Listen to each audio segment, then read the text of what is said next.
Bismillahirrahmanirrahim. Assalamualaikum warahmatullahi wabarakatuh. Selamat sore. Sebelumnya perkenalkan, nama saya Hafizah, NIM F1B081023. Di sini saya akan mempresentasikan laporan hasil praktikum transmisi dan distribusi tenaga listrik. Pada praktikum transmisi distribusi tenaga listrik atau sering disebut dengan praktikum TDTL memiliki 4 percobaan, yang dimana percobaan pertama yaitu tentang saluran transmisi menengah dan kompensator, percobaan kedua tentang transformator 3 fasa, percobaan ketiga tentang sistem distribusi 3 fasa, dan percobaan keempat yaitu tentang energi metering.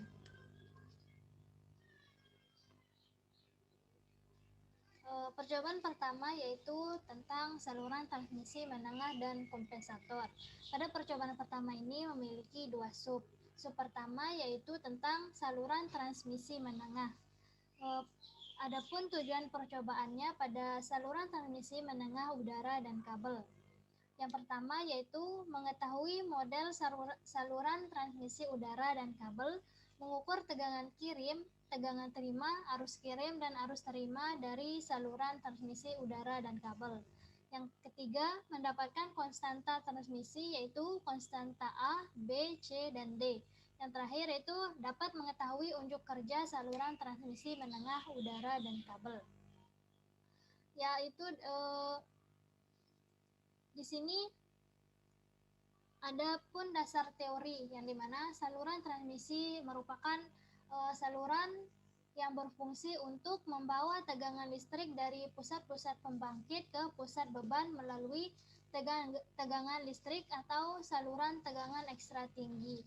Saluran transmisi juga dapat dibedakan menjadi 3 saluran, yaitu saluran pendek, saluran transmisi menengah, saluran transmisi panjang, dan pada saluran transmisi menengah mulai diusahakan kapasitor sebagai kondensor. Selanjutnya yaitu langkah percobaan. Yang pertama saluran transmisi menengah udara, dan yang kedua yaitu saluran transmisi menengah kabel. Nah, dapat kita lihat pada rangkaian pertama dan kedua yaitu hampir sama, namun yang membedakan pada saluran menengah udara antar fasanya tidak dihubungkan. Sedangkan pada transmisi menengah kabel antar pasanya R, S, T dihubungkan. Hanya di sana tempat membedakan untuk saluran transmisi menengah udara dan yang menengah kabel. Namun untuk selanjutnya bentuk rangkaiannya sama. Nah, di sini kita hubungkan fasa RST-nya dengan power supply 3 fasa. Lalu kita fasa R kita menggunakan alat ukur ampere meter untuk menghitung arus ukur atau arus yang dikirim. Sedangkan selanjutnya itu dihubungkan dengan saluran transmisi dan beban RL-nya. Di sini voltmeter yang di sini kita digunakan untuk melihat tegangan kirim, sedangkan yang di sini untuk melihat arus terima dan tegangan terimanya. Begitu juga untuk pada saluran transmisi menengah. Bagian yang ketiga yaitu saluran transmisi menengah paralel. Pada percobaan kita merangkai seperti gambar di rangkaian ini. Kita hubungkan dengan power supply 3 fasa RST, dan kita menggunakan 4 alat ukur yaitu 2 ampere meter dan 2 alat ukur tegangan, yang dimana di sini untuk melihat arus dan tegangan kirim, sedangkan yang di sini dilihat untuk arus tegangan terimanya. Selanjutnya itu data hasil dapat dilihat pada tabel. Di sini kita mengatur atau men-setting beban Z saluran, beban R dan L-nya. Beban R yang kita gunakan yaitu sebesar 5, 13, dan 8 ohm, sedangkan beban L-nya kita menggunakan 116, 290, dan 174 milihenry, sama juga yang kita gunakan pada saluran transmisi menengah. Nah, di sana kita akan mengatur tegangan kirimnya sampai dengan tegangan terimanya itu sebesar 220,4.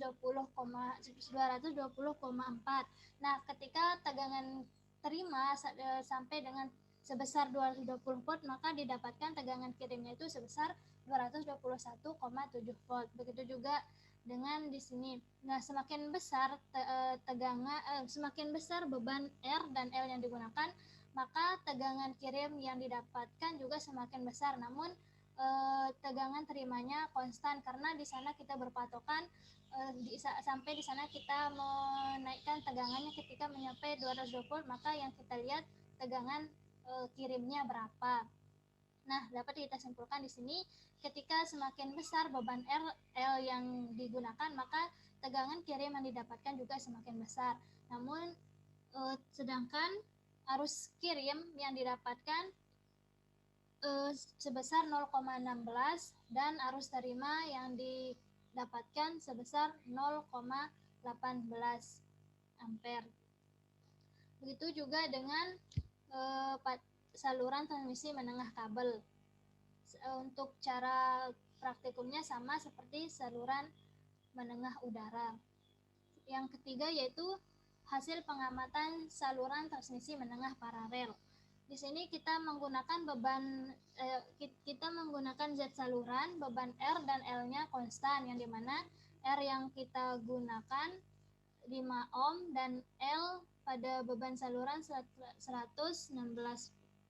Henry. Sedangkan pada Z beban atau RL yang di saluran bebannya sama seperti pada saluran transmisi menengah kabel dan udara, 513,8 ohm, 1,16 L pada beban 116, 290, 174 mH. Untuk tegangan terimanya sebesar 220 volt, diatur sebesar sampai mencapai 220 volt, dan dilihat tegangan kirimnya hampir konstan, yaitu sebesar 219,2, 219,1, 219,7, dan arus kirim yang didapatkan semakin besarnya beban RL yang digunakan, maka semakin besar juga arus yang didapatkan. Namun arus terimanya konstan karena diatur juga tegangan terimanya konstan. Maka di sini arus terima yang didapatkan juga konstan, yaitu sebesar 0,18 ampere. Nah, pada sub 1 ini dapat disimpulkan yang pertama, saluran transmisi menengah udara. Pada percobaan ini, nilai arus kirim yang dihasilkan lebih besar dibandingkan dengan nilai arus terima. Untuk pengaturan Z beban diatur konstan, dan pada Z saluran diatur semakin besar. Sedangkan untuk nilai IS atau arus kirim meningkat dan nilai IR konstan, karena yang tadi tegangan terima yang diatur konstan sebesar 220,4 volt. Sedangkan Z beban yang diatur konstan yaitu sebesar R-nya sebesar 100 ohm dan L-nya digunakan 1,2 Henry. Sedangkan yang kedua dapat disimpulkan, kalau saluran transmisi menengah kabel semakin besar nilai Z saluran yang diatur, maka nilai tegangan kirim atau VS yang diperoleh juga semakin besar. Sedangkan nilai IS dan IR-nya hampir cenderung konstan, namun IR konstan sebesar 0,18. Yang ketiga yaitu saluran transmisi menengah paralel, semakin besar Z saluran diatur, maka nilai tegangan kirim, arus kirim, dan IR atau arus terima yang diperoleh cenderung konstan.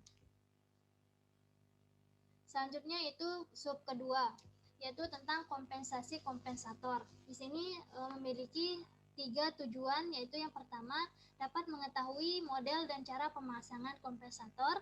Yang kedua dapat mengukur tegangan kirim atau VS, tegangan terima VR, arus kirim IS, dan arus terima IR pada sebuah saluran transmisi yang dikompensasi dengan kompensator. Yang ketiga yaitu mendapatkan kompensasi kompensator terbaik untuk perbaikan unjuk kerja saluran transmisi. Adapun landasan teorinya yang dimana kompensasi adalah upaya perbaikan tegangan pada saluran transmisi dengan memasukkan kapasitor. Adapun jenis-jenis kompensasi adalah kompensasi reaktor SAN. Dapat dilihat rangkaiannya, yang dimana kompensasi reaktor SAN dilakukan dengan memasang reaktor secara paralel pada kedua ujung saluran. Bila saluran adalah saluran transmisi panjang, maka reaktor dibagi dalam beberapa bagian. Adapun langkah percobaannya di sini pada sub kedua ada 3 bagian. Yang pertama yaitu saluran transmisi menengah dengan kompensasi kapasitor bank seri. Yang kedua saluran transmisi tegangan kompensasi kapasitor paralel, dan yang ketiga yaitu saluran transmisi dengan kompensasi reaktor paralel. Rangkaian ini juga sama persis caranya sama dengan sub yang pertama, yaitu dapat diperhatikan pada gambar rangkaiannya sama, namun hanya bedanya tempat pemasangan kompensasi kapasitornya, ada yang paralel, seri, dan reaktor paralel. Namun dihubungkan pada sumber tegangan 3 fasa RST menggunakan 4 alat ukur untuk mengukur, yang di sini untuk mengukur arus dan tegangan terkirim, dan di sini untuk mengukur arus dan tegangan terima. Sama seperti pada gambar rangkaian ini. Sini yang terima dan ini kirimnya. Nah, di sini kita atur beban yang digunakan sebesar 1000 ohm dengan beban L sebesar 0,4 Henry per fase, sehingga didapatkan arus terima sebesar diatur sampai dengan mencapai sebesar 220 volt. Dan sehingga didapatkan data hasil yang pertama pada hasil pengamatan kompensasi kapasitor bank seri, beban RL yang kita atur konstan, R-nya sebesar 5 ohm dan L-nya sebesar 116 mH, sedangkan kompensasi kapasitor seri yang digunakan semakin besar, yaitu sebesar 2, 4, dan 12. Dan tegangan kirim yang didapatkan juga semakin di sini fluktuatif, seharusnya dia semakin besar, dan diatur di sini tegangan terimanya konstan sebesar 220 volt, sehingga arus terimanya juga didapatkan konstan sebesar 0,12 ampere. Sedangkan di sini didapatkan arus kirimnya semakin besar kompensasi kapasitor yang digunakan, maka semakin kecil arus kirim yang didapatkan. Begitu juga dengan tabel yang kedua, ya hasil pengamatan dengan kapasitor bank paralel. L-nya konstan sebesar 5 ohm, L-nya juga konstan sebesar 116 mH dengan kompensasi kapasitor paralel yang digunakan semakin besar. Didapatkan tegangan kirim yang semakin kecil dengan seiring bertambahnya kompensasi kompensator yang digunakan, sedangkan tegangan terima yang diperoleh konstan karena sudah diatur sampai mencapai sebesar 220 volt, dan yang dilihat tegangan kirimnya di sini tegangan arus kirim yang didapatkan semakin besar dengan berseiring bertambahnya kompensasi kapasitor paralel, sedangkan arus terima yang didapatkan juga semakin besar. Dan pada data hasil yang tabel ketiga dengan kompensasi reaktor paralel, R yang digunakan sebesar 13 ohm dengan beban L yang digunakan 290, dan di reaktor paralel yang digunakan semakin kecil yaitu 6 ke 4,8, didapatkan tegangan kirim yang semakin besar ketika reaktor paralel yang digunakan semakin kecil. Sehingga pada sub 2 ini dapat disimpulkan bahwa pada percobaan kompensator yang digunakan yaitu kapasitor bank seri, bank paralel, dan reaktor paralel. Yang pertama, kapasitor bank seri ketika Z saluran yang diatur konstan dan nilai kompensasi kapasitor diatur semakin meningkat, yaitu sebesar 2,4, 12 mikrofarad, maka diperoleh nilai arus kirim semakin menurun, sedangkan arus terima diperoleh konstan.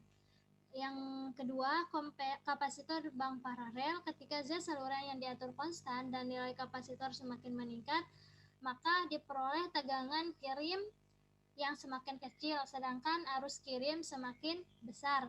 Nilai tegangan terima konstan dan arus terimanya semakin meningkat. Sedangkan pada kompensasi reaktor paralel, saat saluran digunakan konstan dengan nilai reaktor paralel yang diatur semakin besar, maka diperoleh nilai tegangan kirim atau Vs yang semakin besar dan tegangan terima yang didapatkan konstan. Selanjutnya itu percobaan kedua tentang transformator 3 fasa.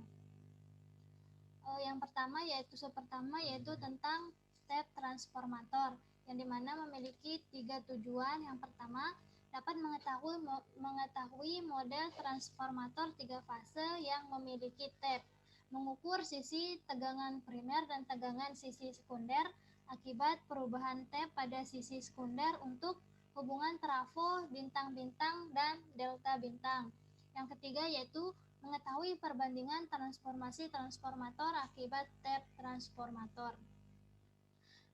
Dasar teorinya yaitu transformator 3 fasa banyak digunakan pada sistem transmisi dan distribusi tenaga listrik karena pertimbangan nilai yang ekonomis. Transformator 3 fasa banyak juga digunakan karena banyak mengurangi kerangka berat maupun lebarnya, sehingga harganya dapat dikurangi bila dibandingkan dengan penggabungan 3 buah trafo transformator satu fasa dengan rating yang sama. Step changer yaitu alat perubahan perbandingan transmisi untuk mendapatkan tegangan operasi sekunder yang lebih baik dan tegangan jaringan atau primer yang berubah-ubah. Adapun jenis-jenis hubungan belitan trafo 3 fasa. Yang pertama yaitu hubungan bintang-bintang, hubungan delta-bintang, hubungan bintang-delta, hubungan delta-delta, dan hubungan zigzag. Namun pada percobaan ini kita gunakan hubungan yang bintang delta, bintang-delta, delta-bintang. Dapat dilihat nanti di langkah percobaannya. Selanjutnya yaitu langkah percobaan untuk rangkaian step transformator yang dengan hubungan bintang-bintang. Dapat dilihat di sini. Nah, kita rangkai seperti pada gambar rangkaian ini.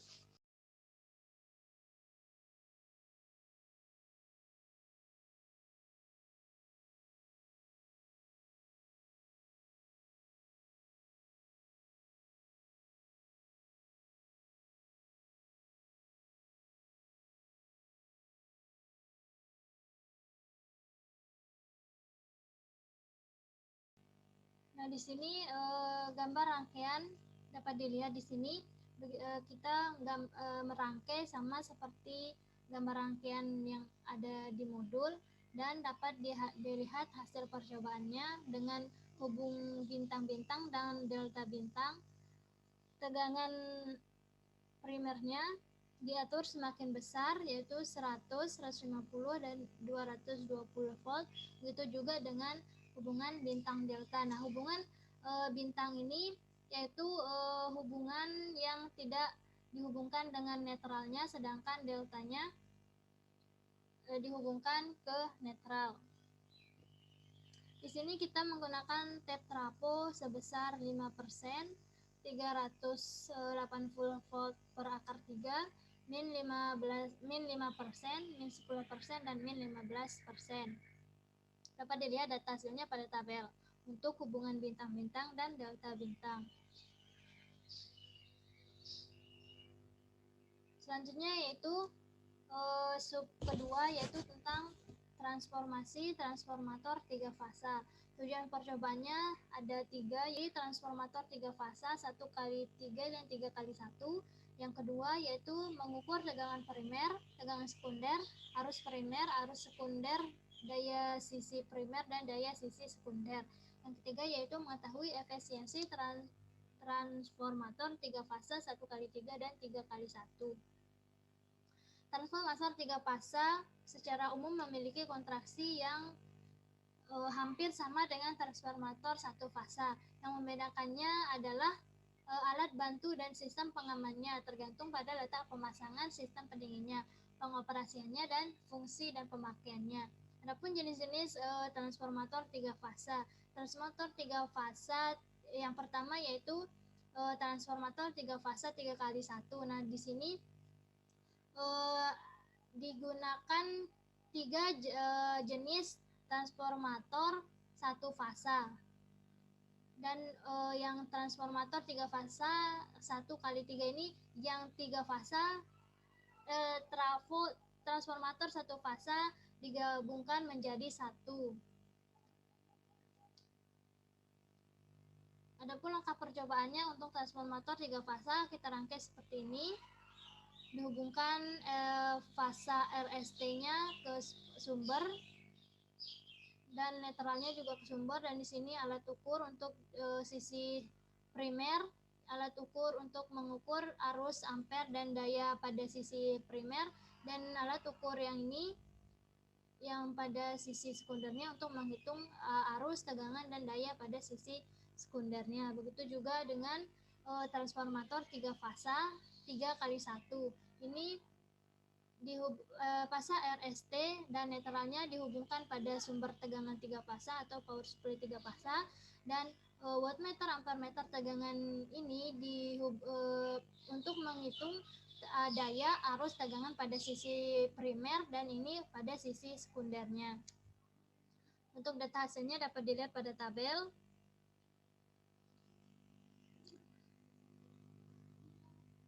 Tiga ini jenis trafo yang 1x3 dan 3x1.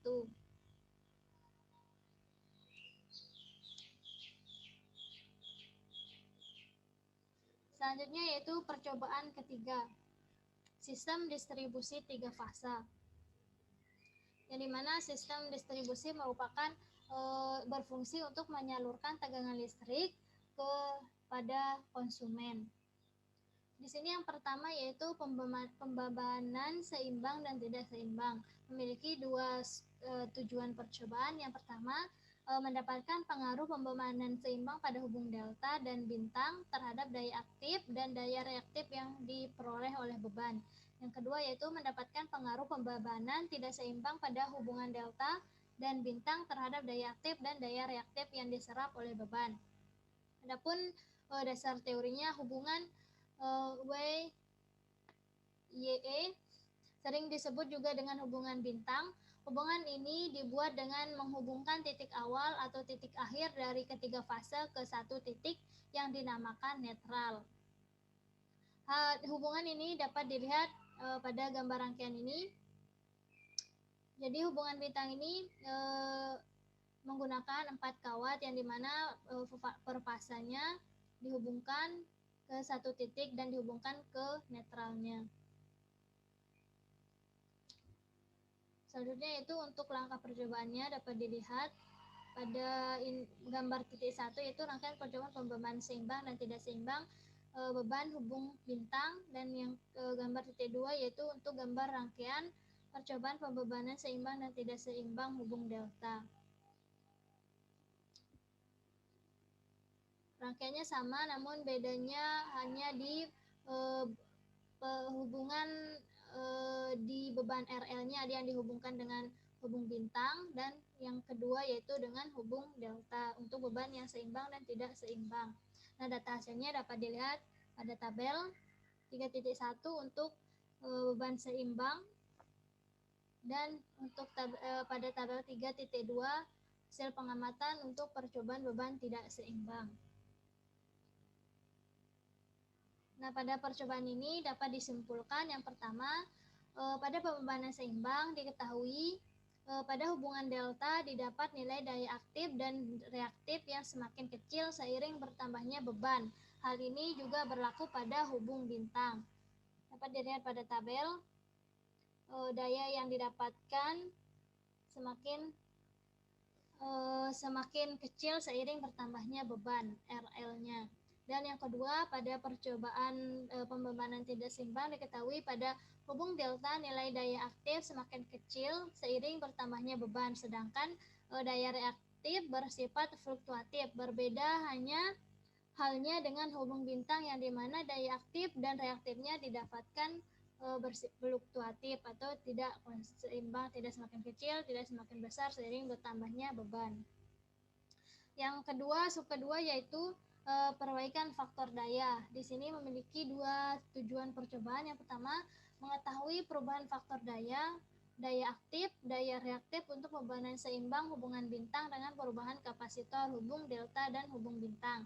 Yang kedua yaitu mengetahui perubahan faktor daya dan daya aktif, daya reaktif untuk pembebanan tidak seimbang hubungan bintang dengan perubahan kapasitor. Adapun yang kedua yaitu dasar teorinya, pengertian daya faktor daya. Faktor daya adalah perbandingan daya aktif dan daya semu atau dapat diartikan juga sebagai perbandingan antar arus yang dapat menghasilkan kerja di dalam suatu rangkaian pada arus total yang masuk ke dalam suatu rangkaian. Definisi dari faktor daya yang dinotasikan sebagai cos P, meningkatnya sudut ini diakibatkan hanya dengan daya reaktif yang lebih sehingga faktor daya akan mengalami penurunan. Faktor daya selalu lebih kecil atau sama dengan 1, yaitu dapat dirumuskan dengan cos P sama dengan P per S, itu daya aktif dibagi dengan daya semu. Digambarkan dari faktor daya adalah sudut fase antara daya aktif dan daya semu mengoperasikan beban-beban pada pelanggan listrik digunakan daya aktif yang dihasilkan oleh generator pembangkit yang ditransmisikan ke pelanggan listrik adalah daya semu. Turunnya faktor daya diakibatkan meningkatnya daya reaktif.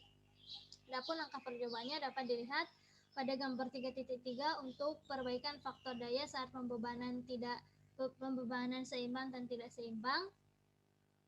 Dan pada gambar 3.4 di rangkaian percobaan perbaikan faktor daya saat pembebanan seimbang hubung delta, ini untuk hubung bintang.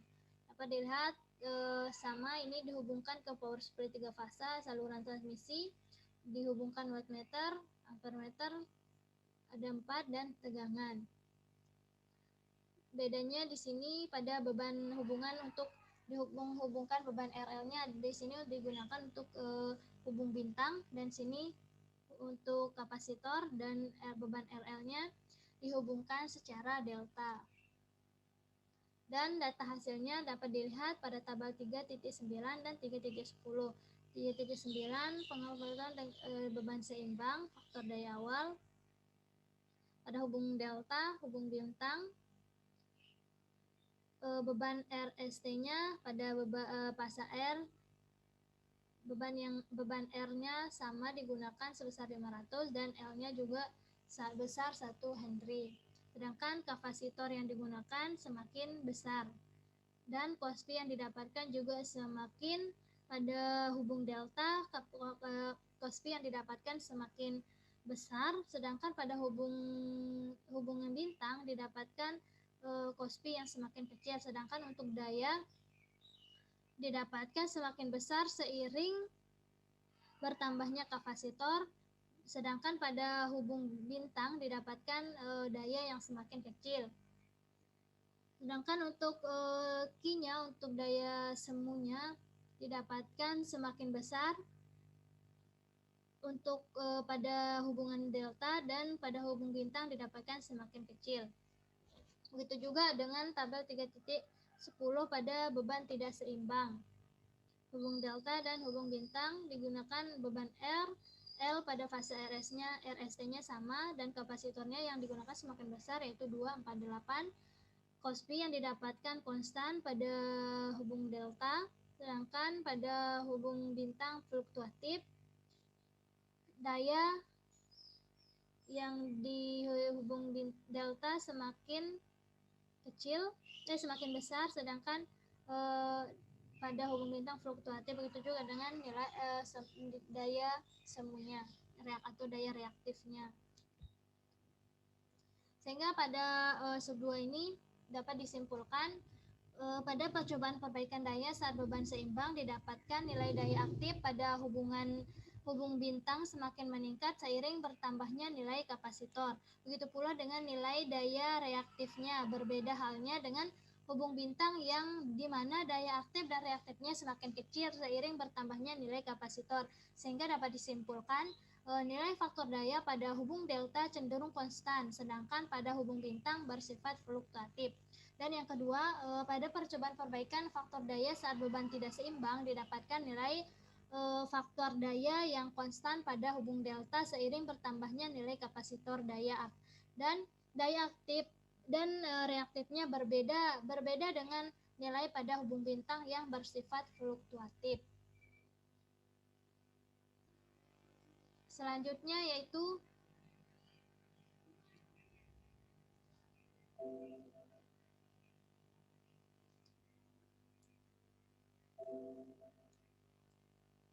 percobaan keempat yaitu energi metering. Konstanta meter pada yang pertama yaitu tentang konstanta meter pada maksimum indikator. Tujuan percobaannya yaitu mendapatkan konstanta meter dari maksimum demand indikator. Dasar teorinya, tujuan memasang indikator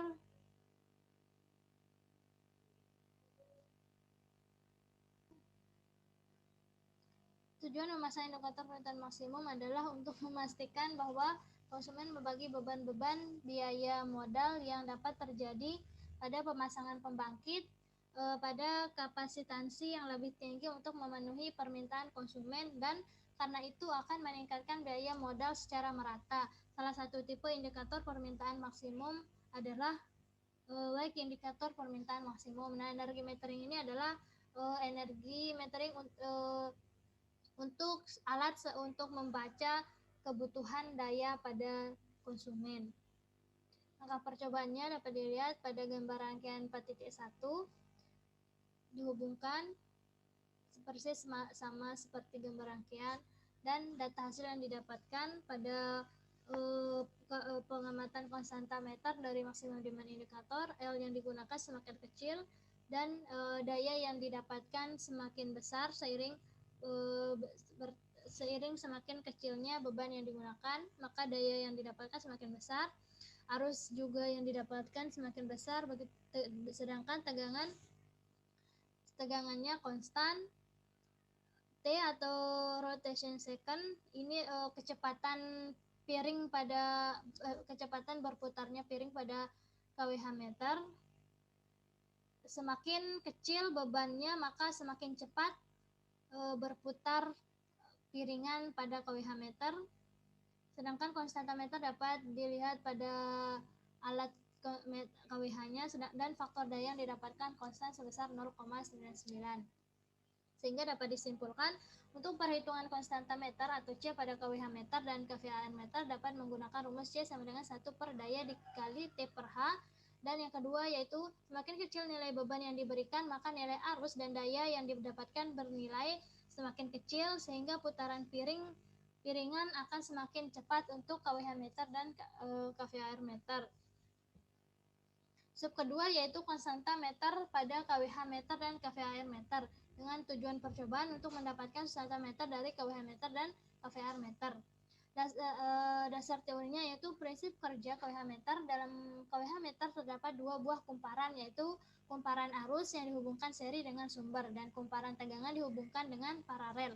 Kedua kumparan ini dililitkan pada sebuah kerangka logam dengan desain khusus melengkapi dua kumparan rangkaian magnet tersebut.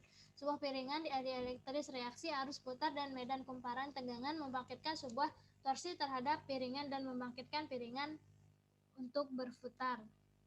Angka percobaannya dapat dilihat pada gambar 4.2 rangkaian perjalanan kWh meter dan kVAR meter dihubungkan pada power supply beban R dan L ada kWh meter dapat dilihat dan menggunakan dua alat ukur yaitu ampere meter dan tegangan. Ampere meter digunakan untuk membaca arus dan ini untuk membaca tegangan yang dihasilkan. Nah, dapat dilihat pada data hasil dengan beban yang digunakan semakin kecil, maka daya yang didapatkan semakin besar, arus yang didapatkan semakin besar, dan tegangan juga konstan sebesar 220 volt.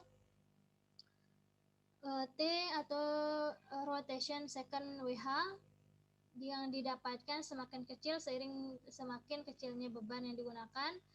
Ini sebenarnya konstanta resisten kVAR, konstanta meter, dan konstanta kVAR-nya. Sehingga dapat disimpulkan Yang pertama, untuk konstanta meter pada maksimum demand indikator menggunakan persamaan C sama dengan 1 per P dikali T per H. Yang kedua, maksimum demand indikator merupakan alat yang digunakan untuk menunjukkan daya maksimum yang ditarik oleh konsumen pada setiap interval waktu tertentu.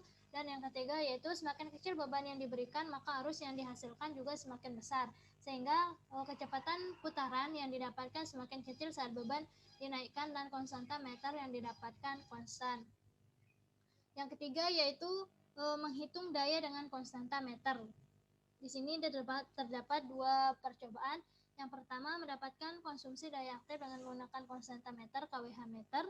Yang kedua yaitu mendapatkan konsumsi daya reaktif dengan menggunakan konstanta meter kVAR meter. Pengertian daya yaitu daya adalah energi yang dikeluarkan untuk melakukan usaha dalam sistem tenaga listrik. Daya merupakan jumlah energi yang digunakan untuk melakukan kerja atau usaha. Daya listrik dasarnya dinyatakan dalam P, tegangan dinyatakan dalam V, dan arus dinyatakan dalam I. Sehingga besarnya daya dapat dirumuskan P sama dengan V kali I, atau P sama dengan V kali I kali cos V, dan P sama di satuan watt. Sedangkan daya aktif adalah daya yang digunakan untuk kerja yang sebenarnya. Daya inilah yang dikonversi menjadi energi tenaga mekanik. Satuan daya aktif adalah watt. Dapat dirumuskan P sama dengan V kali I kali cos V. Ini untuk yang satu fasa, sedangkan yang untuk 3 fasa dapat dirumuskan 3 kali VT dikali IL dikali cos V. Daya ini digunakan secara umum oleh konsumen yang dikonversi ke dalam bentuk kerja. Selanjutnya itu daya reaktif. Daya reaktif adalah daya yang diperlukan untuk pembentukan medan magnet. Dari pembentukan medan magnet, maka akan terbentuk flux medan magnet. Contoh daya yang membutuhkan daya reaktif adalah kompensator, meter, dan lainnya. Dapat dirumuskan Q sama dengan V kali I kali sin V. Ini untuk satu fasa, sedangkan untuk yang 3 fasa adalah Q sama dengan 3 kali VL dikali L dikali sin V, dan dengan satuan volt VAR. Sedangkan untuk daya nyata adalah daya yang dihasilkan oleh perkalian antara tegangan dan arus dari dalam suatu jaringan, atau daya yang merupakan hasil penjumlahan trigonometri daya aktif dan daya reaktif. Dapat dirumuskan S sama dengan V. Ini untuk daya semu, daya nyata, dan daya reaktifnya. Untuk langkah percobaan, untuk mengukur daya dengan konstanta meter dapat dilihat pada rangkaian menggunakan beban R, C, ampere meter, dan voltmeter untuk menghitung arus dan tegangan. Dan dapat dilihat data hasil pada tabel 4.3, yaitu hasil pengamatan konsumsi daya aktif dan reaktif menggunakan konstanta meter. Dengan beban R diatur semakin kecil dan didapatkan arus yang semakin besar. Sedangkan Q semakin besar, dapat dilihat daya P semakin besar, sedangkan tegangan 220 volt, aktif energi atau daya aktifnya semakin kecil, konstanta meter 20, reaktif energi 90, dan konstanta meter konstan sebesar 75.